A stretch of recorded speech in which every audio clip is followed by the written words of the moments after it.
nós já estamos de volta com o seu Manhã da Piedade. Agora chegou o momento da nossa catequese. Já que estamos no mês missionário, a equipe da TV Horizonte preparou uma reportagem muito especial sobre o início da vida missionária de Jesus a partir de Cafarnaum. Vamos assistir? Na cidade israelense de Cafarnaum, muita gente ouviu pessoalmente a pregação de Jesus e ficou maravilhada com a doutrina e os ensinamentos deste homem decisivo na história da humanidade. O evangelista João narra que depois de atravessar o lago de Tiberíades e de multiplicar os 5 pães e os 2 peixes, que alimentaram 5.000 pessoas, Jesus retirou-se para orar no monte. Em seguida se deu um grande acontecimento que marcou a vida daqueles que seguiam Jesus. Tal acontecimento continua chamando a atenção de todos os que creem que Jesus é o Filho de Deus que se fez homem.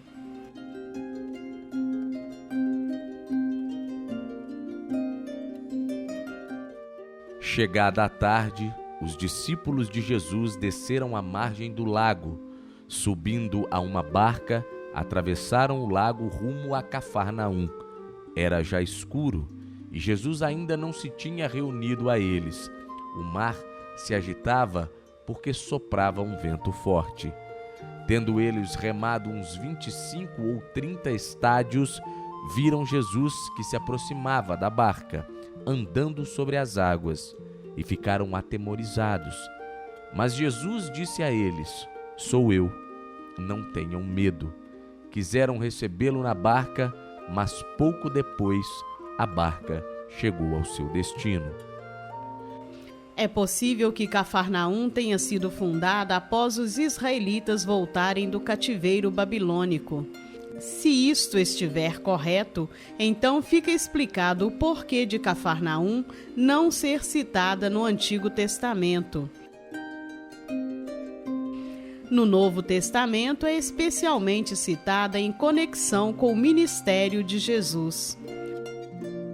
A posição privilegiada de Cafarnaum ao longo da costa norte do Mar de Tiberíades, rica em peixes, sua proximidade com as fontes de água de primavera em Tábiga e também por fazer parte da rota comercial via mares, permitiram que seus habitantes se dedicassem à pesca e à agricultura, beneficiando-se do tráfego comercial.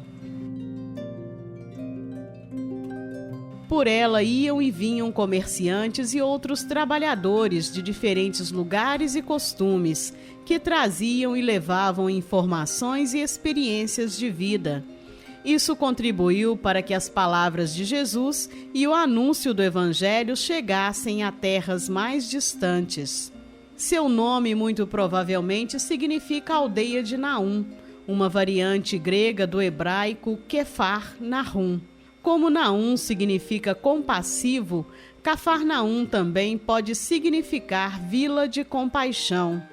E de fato, os evangelistas narram diversos episódios em que Jesus acolhe a todos, mostrando-se atencioso e compassivo. E deixa claro que as curas e milagres que ali realizou têm a ver com a fé de quem o busca. Entrou Jesus em Cafarnaum. Um centurião veio a ele e lhe fez esta súplica: "Senhor, meu servo está em casa, de cama, paralítico, e sofre muito." Disse-lhe Jesus: "Eu irei e o curarei." Respondeu o centurião: "Senhor, eu não sou digno de que entreis em minha casa. Dizei uma só palavra e meu servo será curado.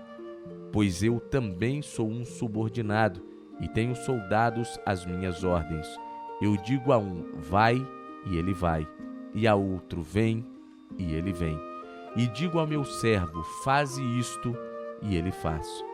Ouvindo isso, cheio de admiração, Jesus disse aos presentes: "Em verdade vos digo, não encontrei semelhante fé em ninguém de Israel." Depois, dirigindo-se ao centurião, disse: "Vai, seja-te feito conforme a tua fé." Na mesma hora, o servo ficou curado. Escavações trouxeram à luz os períodos de ocupação registrados por fontes literárias. A sinagoga e a casa de Pedro se encaixam nas descrições de peregrinos do início do cristianismo. No primeiro século da era cristã, uma comunidade judaico-cristã costumava reunir-se em Cafarnaum e estabeleceu a casa de Pedro como local de reuniões e cultos domésticos. Durante o reinado do imperador Constantino, os fiéis puderam erguer um edifício maior que servia tanto para o culto quanto para acomodar os peregrinos vindos de longe. No período bizantino, tanto a sinagoga como uma igreja octogonal foram reconstruídas em estilo elegante e monumental, indicando o bem-estar econômico e social dos habitantes, bem como o interesse demonstrado pelas comunidades cristã e judaica do país. A casa de Pedro, frequentemente mencionada nos evangelhos sinóticos em relação à atividade de Jesus em Cafarnaum e registrada mais tarde pelos peregrinos, foi redescoberta em 1968 sob os alicerces da igreja octogonal a uns 30 metros ao sul da sinagoga. A casa foi construída no final do período helenístico. No final do primeiro século foi transformado em uma domus ecclesia, tornando-se uma casa para reuniões religiosas. A identificação da casa de Pedro é baseada na combinação de dados arqueológicos e de fontes literárias. Sobre a casa foi construído um moderno santuário que acolhe um grande número de peregrinos. No piso central deste santuário há uma laje de vidro, de onde as ruínas da casa de Pedro podem ser vistas.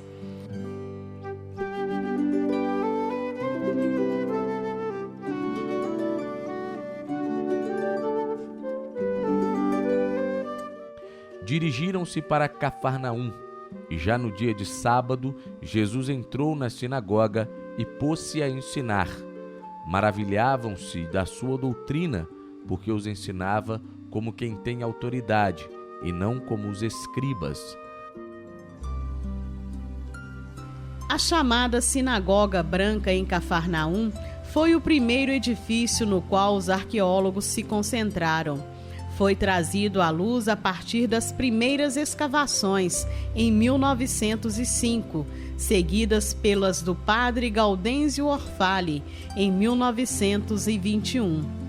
Em 1969, os franciscanos Virgílio Corbo e Estanislau Lofreda empreenderam investigações nessa sinagoga.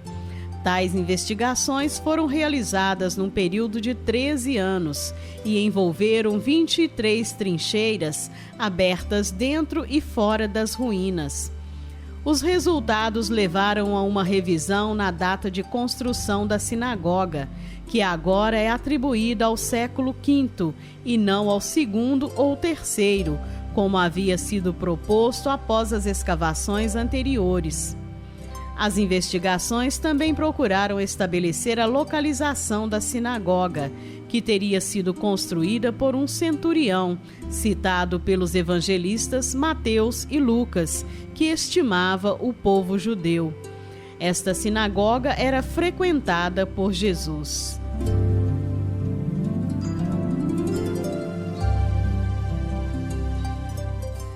A cura do servo do centurião, da sogra de Pedro, um exorcismo ao pôr do sol e outro na sinagoga, a cura de um paralítico e do filho de um oficial, o chamado de Pedro, André, Tiago e João e de Mateus, que trabalhava como cobrador de impostos nessa cidade, foram estes e tantos outros eventos que fizeram com que Cafarnaum ficasse conhecida como quartel-general de Jesus e de seus seguidores, tanto que o local passou a ser chamado de a Cidade de Jesus, onde ele fixou residência entre os 30 e os 33 anos de idade.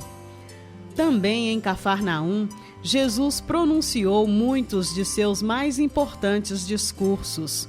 Um exemplo é o em que ele afirma: eu sou o pão da vida. Quem vem a mim não terá fome, e quem crê em mim nunca mais terá sede.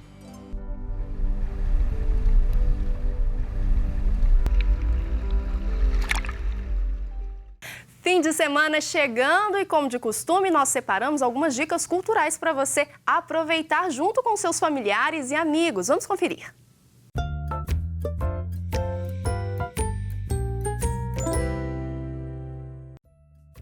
Começa nesta sexta-feira a programação especial da 65ª Novena do Padroeiro, em comemoração aos 65 anos de existência do Santuário Arquidiocesano São Judas Tadeu. Além das atividades tradicionais, como as procissões luminosas e motorizadas, momentos celebrativos preparados especialmente neste ano prometem marcar as festividades. O santuário preparou também uma rica programação cultural após as celebrações eucarísticas.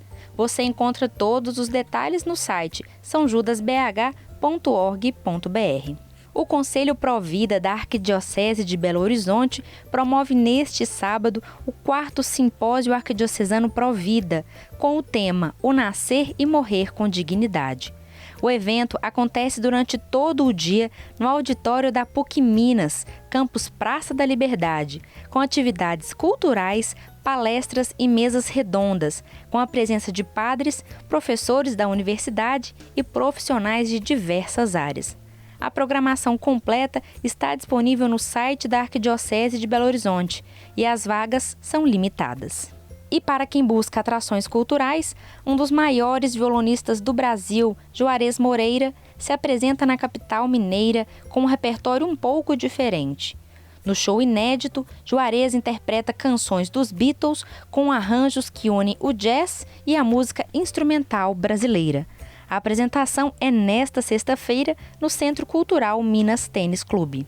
E para fechar a nossa agenda, tem show da banda Melim, em Belo Horizonte. O grupo, formado pelos irmãos Diogo, Rodrigo e a caçula Gabriela, lançou seu primeiro álbum em 2018 e já emplacou diversos hits, como a música Meu Abrigo, tocada nas rádios de todo o país. A apresentação é neste sábado no KM de Vantagens Hall e os ingressos podem ser adquiridos pela internet ou na bilheteria oficial. E a gente vai para um rápido intervalo, mas não sai daí não, que já já o Manhã da Piedade está de volta com mais informação para você.